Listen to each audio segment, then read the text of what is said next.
আর কোনোদিনও মা হতে পারবে না শ্রদ্ধা। এটি শোনার পর শ্রদ্ধার শাশুড়ি শ্রদ্ধাকে নানাভাবে অপমান করতে থাকে। তবে অবশেষে ডক্টরের রিপোর্টকে ভুল প্রমাণ করে দিয়ে মা হতে চলেছে শ্রদ্ধা। হ্যালো গাইজ, কি অবস্থা সবার? আশা করি প্রত্যেকে অনেক ভালো আছেন। নিয়ে আসলাম ভাগ্যরেখা ধারাবাহিক নাটকের 161 নম্বর এপিসোডের সুন্দর একটি এক্সপ্লেনেশন। সো গাইজ, চলে যাচ্ছে মূল ভিডিওতে। তার আগে চ্যানেলটি সাবস্ক্রাইব করে না থাকলে সাবস্ক্রাইব করে রাখুন। সো গাইজ, 161 নম্বর এপিসোডের শুরুতে আমরা দেখতে পারবো যখন শ্রদ্ধা, অভয় এবং শ্রদ্ধার মা হসপিটাল থেকে ফিরেছে তখন থেকেই তারা সবাই মনমরা হয়ে বসে আছে। আর এই বিষয়টি অভয়ের ফুপু লক্ষ্য করে এবং অভয়ের ফুপু তখন তাকে বলে, শ্রদ্ধা তোমার কি হয়েছে? আসছো থেকেই তুমি কেন মনমরা হয়ে বসে আছো? তখন অভয়ের ফুপুর এই প্রশ্নের জবাব শ্রদ্ধা দিতে পারে না। তখন অভয়, অভয়ের শাশুড়ি এবং শ্রদ্ধা তিনজনেই থমকে দাঁড়িয়ে থাকে।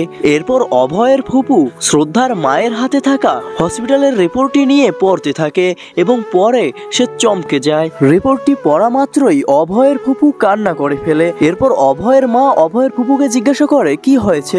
রিপোর্টে তুমি কি দেখলে? এরপর অভয়ের ফুপু বলে, শ্রদ্ধা কখনো মা হতে পারবে না। এটি শুনে অভয়ের মায়ের মাথায় আকাশ ভেঙে পড়ে। তখন অভয়ের মা বলে, না, এটা কোনোভাবেই হতে পারে না, হয়তোবা ডাক্তারের কোনো ভুল আছে, আমি এটা মানি না। এভাবে অভয়ের মা অনেক উত্তেজিত হয়ে যায়। অভয়ের মা বলতে থাকে, হয়তো রিপোর্টটি কোনোভাবে পাল্টে গেছে, এটি কোনোভাবেই হতে পারে না।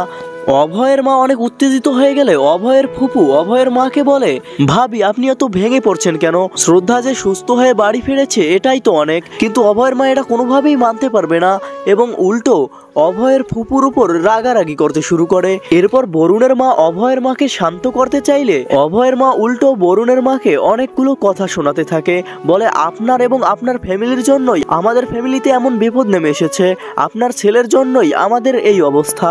অভয় তখন তার মাকে শান্ত করায়। অন্যদিকে শ্রদ্ধা অনেক ভেঙে পড়েছে। তবে অভয় কোনোভাবেই শ্রদ্ধাকে ভেঙে পড়তে দিবে না। অভয় শ্রদ্ধার অনেক খেয়াল রাখতে শুরু করবে এবং অনেক ভালোবাসা এবং যত্ন দিয়ে তাকে বোঝাতে চেষ্টা করবে এবং অনেক ভালোবাসা এবং যত্নের সাথে শ্রদ্ধার সেবা করতে থাকবে। এরপর আমরা দেখব ব্যাকগ্রাউন্ডে সুন্দর একটি রোমান্টিক গান বাজবে। অভয় তখন সুন্দরভাবে শ্রদ্ধার খেয়াল রাখতে শুরু করবে আর শ্রদ্ধা এবং অভয় খুব সুন্দর সুন্দর সময় কাটাবে। অপরদিকে বরুণ কীর্তির খেয়াল রাখার চেষ্টা করে, কিন্তু কীর্তি বরুণকে কোনোভাবেই পাত্তা দেবে না। এরপর আমরা দেখব অভয় একা হাতে ঘরের সব কাজ সামলাচ্ছে, শ্রদ্ধাকে কোনো কাজ করতে দিচ্ছে না, বরঞ্চ শ্রদ্ধাকে সে খাইয়ে দিচ্ছে এবং প্রতিটা পদে পদে তার সেবা করছে। আর এগুলো দেখে অভয়ের মা বিরক্ত হচ্ছে। তবে অন্যদিকে বরুণ কীর্তির সেবা যত্ন করতে চাইলেও কোনোভাবেই সে করতে সক্ষম হচ্ছে না, কারণ কীর্তি কোনোভাবেই বরুণকে পাত্তা দিচ্ছে না। আর গাইজের পরের দৃশ্যে আমরা দেখি অভয় শাড়ি নিয়ে গ্রামে গ্রামে শাড়ি বিক্রি করছে। অভয় তখন মহল্লার আশপাশের মহিলাদের কাছে শ্রদ্ধার ডিজাইন করা সুন্দর সুন্দর শাড়িগুলো বিক্রি করছে। অভয়ের মা এবং তার ফুপু মহল্লার পাশ দিয়ে যাওয়ার সময় এই ঘটনাটি দেখতে পারে আর অভয়ের মা অভয়ের উপর অনেক রেগে যায়। এরপর অভয় যখন বাড়িতে ফেরে তখন অভয়ের মা অভয়কে ধরে এবং অভয়ের সাথে অনেক রাগারাগি করতে শুরু করে এবং বলে, তুমি কি আমাদের পরিবারের মান সম্মান ডুবিয়েই ছাড়বে? তুমি কেন পাড়ায় পাড়ায় শাড়ি বিক্রি করে বেড়াচ্ছ?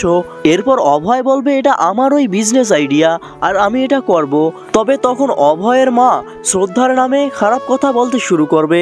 শ্রদ্ধা যে কখনো মা হতে পারবে না এটি নিয়ে অভয়ের মা কথা শোনাতে শুরু করবে আর এই কথাগুলো শ্রদ্ধা বাইরে থেকে শুনতে পারবে এবং সে অনেক কষ্ট পাবে। সো গাইজ, এই ছিল ভাগ্যরেখা ধারাবাহিক নাটকের 161 নম্বর এপিসোডের সুন্দর একটি এক্সপ্লেনেশন। আর 162 নম্বর এপিসোডে আমরা দেখতে পারবো শ্রদ্ধা মা হতে চলেছে। সো গাইজ, 162 নম্বর এপিসোডটি সবার আগে দেখতে হলে আপনাদের অবশ্যই আমাদের এই চ্যানেলটি সাবস্ক্রাইব করে পাশে থাকা বেল আইকনটি বাজিয়ে রাখতে হবে। ধন্যবাদ সবাইকে।